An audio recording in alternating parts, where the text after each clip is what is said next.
Awal tahun 2023, harga sembako di Pasar Mardika relatif normal.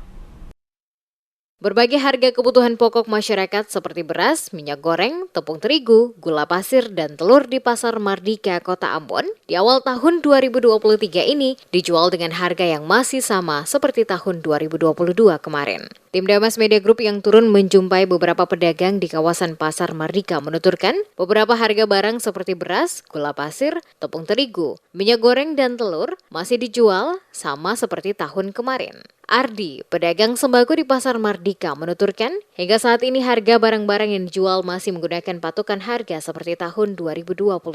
Karena stok yang tersedia masih stok lama, sehingga harganya juga masih normal. Hal yang sama juga dikemukakan oleh beberapa pedagang lainnya. Mereka menuturkan hingga awal Januari 2023 ini, barang-barang yang dijual masih dengan harga biasanya dan belum ada kenaikan.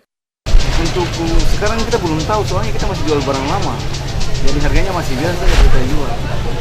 Masih normal seperti biasa yang harga 2022. Mungkin kalau kita pesan yang baru mungkin ada kenaikan atau bagaimana kita belum tahu. Jadi belum ada untuk kenaikan harga barang untuk tahun 2023 ya Pak? Yang 2023 ini belum Pak. Masih biasa, kita jual masih biasa. Hal berbeda terjadi pada penjualan sayur mayur, khususnya cabai kecil dan tomat yang mengalami kenaikan harga sejak tahun kemarin hingga awal tahun 2023 ini. Sementara bawang merah dan bawang putih harganya masih standar, demikian penuturan Ibu Nabil penjual sayur mayur di Pasar Mardika.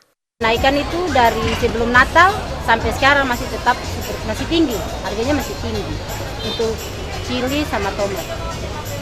Kalau bawang merah, bawang putih masih standar. Kenaikan terjadi berapa? Untuk apa?